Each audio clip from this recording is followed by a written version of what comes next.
নমস্কার, আমি সুকৃতি রঞ্জন বিশ্বাস এসআরবি মুক্তি ইউটিউবের পক্ষ থেকে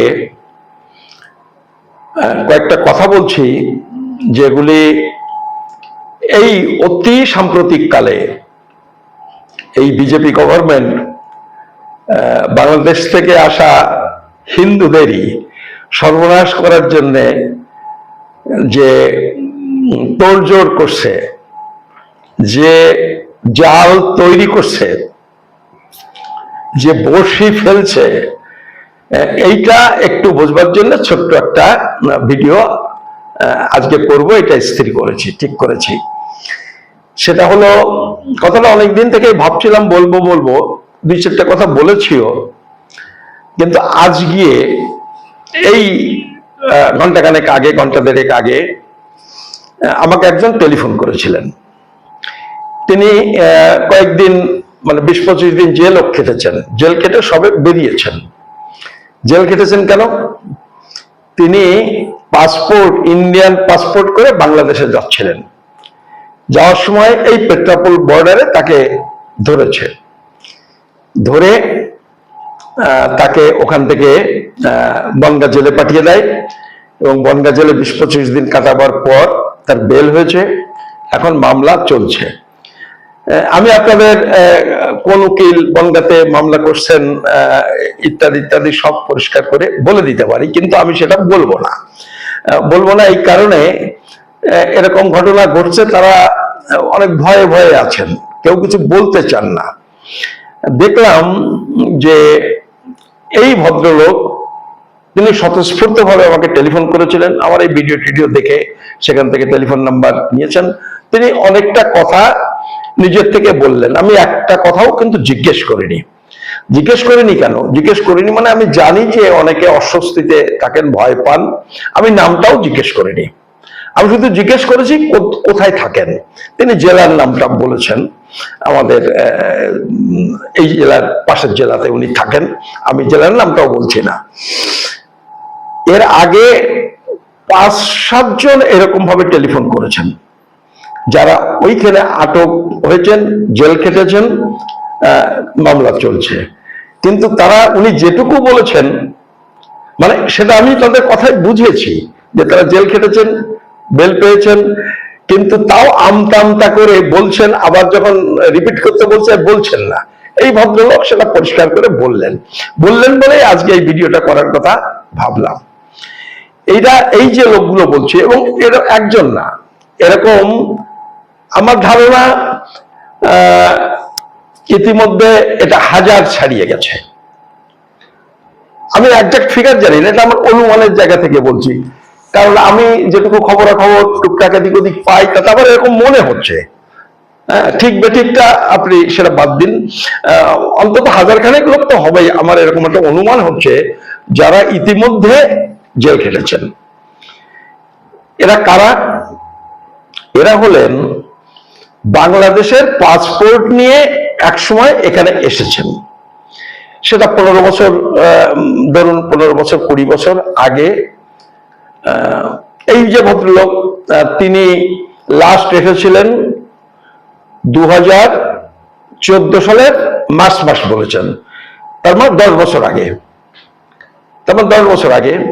তো ধরুন 20 না হলেও অন্তত 15 বছর পর্যন্ত, 15-17 বছর পর্যন্ত যারা বাংলাদেশের, 20 বছরও হতে পারে, আমি একজাক্ট শুনুন, এইটা তো যাকেই জিজ্ঞেস করি অতটা ডিটেলস বলতে চায় না, সেই জন্য এটা বলতে পারছি না। কিন্তু এইটা তো বুঝলাম, উনি আমাকে এইটা বলেছেন মাস 10 বছর হয়ে গেছে। তা আমার ধারণা আরো 10 বছর আগে আপনি ধরে নিন, 5 বছর 10 বছর আগে থাকতে যারা বাংলাদেশের পাসপোর্ট নিয়ে এখানে এসেছেন, এসে আর ফিরে যাননি।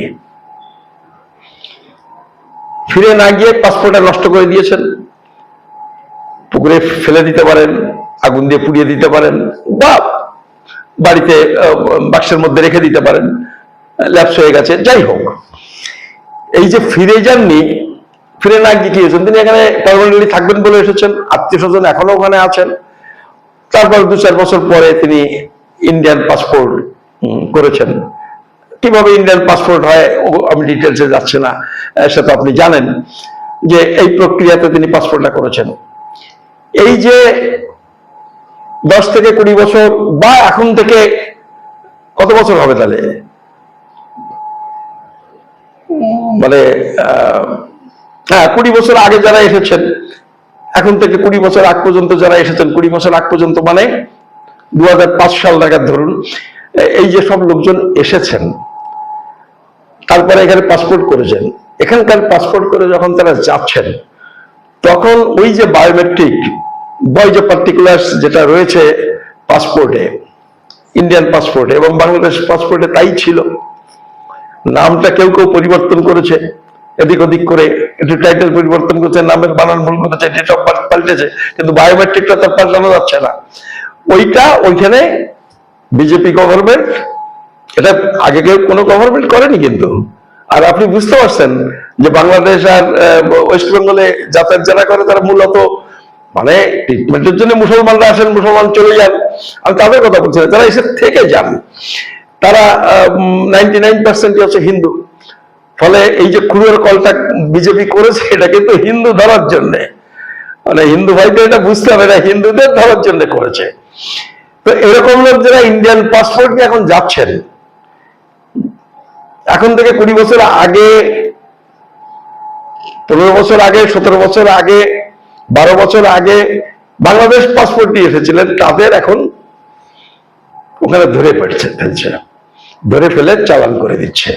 অনেকের কাছে মোটা অঙ্কের টাকা নিচ্ছে, নিয়ে আর রিপোর্ট করছে না, বলছে দরকার নেই, যাও ফিরে যাও। আর কিছু কিছু লোককে তারা, কারণ এটা তো গভর্নমেন্টেরও একটা নির্দেশ আছে, কিছু কেস তো দিতে হবে, আপনারা তো পুলিশের ব্যাপার জানেন যে তাদের কিছু কেস দিতেই হবে, মিনিমাম একটা কোটা থাকে মাসে, নাহলে বুঝবে যারা কাজ করছে না পুরোটাই পয়সা খাচ্ছে। তো এই ব্যাপারটা ধরপাকড় হচ্ছে। আমি এর আগে বলেছিলাম, এবং এটা আমার থেকে বোধহয় গ্রামে যারা আছেন তারা ভালো জানেন, প্রত্যেকটা গ্রামে এখন পুলিশের লোক যাচ্ছে, গিয়ে বলছেন এই নামে বাংলাদেশ থেকে একটা লোক এসেছিলেন, তিনি কি আছেন এখন? মানে বর্ডারে ওই যে ঠিকানা দিয়েছিলেন, বর্ডারে লিখতে হয় না কোথায় যাচ্ছেন, একটা ফর্ম ফিল আপ করে। তা বেশিরভাগ ক্ষেত্রে যারা থেকে যাবেন বলে আসছেন তারা তো সঠিক ঠিকানা লেখেন না, তারা একটা ভুল ঠিকানা লেখেন। তা পুলিশ তো সঠিক ঠিকানাটা পাচ্ছে না, পুলিশ এই যে ঠিকানাটা বর্ডারে লেখা হয়েছিল সেই ঠিকানায় যাচ্ছেন। এবং এটা একটা না, আমি বলছি মানে কয়েক হাজার লোকের বাড়িতে পুলিশ গেছে, যে ওই লোককে এই নামে আছে, বেশিরভাগ ক্ষেত্রে সে বাড়িতে নেই, নট ফাউন্ড লিখে দিচ্ছে, যে নট ফাউন্ড, পাওয়া গেল না। কিন্তু এই নট ফাউন্ড মানে তো নট ফাউন্ড নয়, কারণ ওই ভদ্রলোক এখানে এসে তো আধার কার্ড করে ফেলেছেন, ভোটার কার্ডের আগে, পাসপোর্টের আগে আধার কার্ডটা করেছেন, ওটা সহজ, ওইটা দালালরা বেশি সহজে করে দিয়েছেন, আধার কার্ডটা করেছেন। আধার কার্ড মানেই হচ্ছে বায়োমেট্রিক, চোখের মনির ছাপ, যেটা বর্ডারে সেটা রয়েছে। ফলে এই দুটো মিলিয়ে বাড়িতে পেল না, এইবারে তারা ওই ফাইল তৈরি করছে যে সে আসলে আছে কোথায়, কারণ আধার কার্ডে তার ঠিকানাটা রয়েছে। এখনো অব্দি বর্ডারে যাদের ধরছে তাদের জেলে ঢোকাচ্ছে বা টাকা দিয়ে ছেড়ে দিচ্ছে। যেটা টাকা দিয়ে ছেড়ে দিচ্ছে সেটা তো বেআইনি কাজ, সেটা বাদ দিন। বেআইনি কাজ মানে গভর্নমেন্টের অফিসারদের ক্ষেত্রে বেআইনি কাজ। আর এই বাড়ি বাড়ি যাদের যাচ্ছে সেটা তালিকা তৈরি হচ্ছে। আমার ধারণা 26-এর নির্বাচনের পরে এইগুলো নিয়ে বললাম জাল বোনার কাজ চলছে, তা এই কাজটা এখন চলছে। ফলে আমি বলছি যে এই সমস্ত লোক যারা এখানে অলরেডি পাসপোর্ট করে ফেলেছেন, অনেকের পাসপোর্ট কিন্তু ওই 4 নম্বর ব্রাহ্মণ রোড থেকে চিঠি আসছে যে আপনার কাগজপত্র, আপনি এই পাসপোর্ট করেছেন, কাগজপত্র নিয়ে আসুন। তো সেখানে যারা যাচ্ছে দেখে দেখে তাদের কিন্তু অ্যারেস্ট করছে না, আর যারা যাচ্ছে না তাদের পাসপোর্টটা বাতিল করে দিচ্ছে। তা আমার সাজেশন হলো ওই যাওয়ার আর দরকার নেই।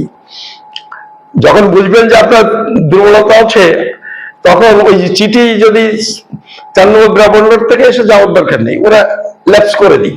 ও গেলেও ল্যাপস হবে, এমনিও ল্যাপস হবে, কারণ আমার কাগজপত্র সঠিক নেই।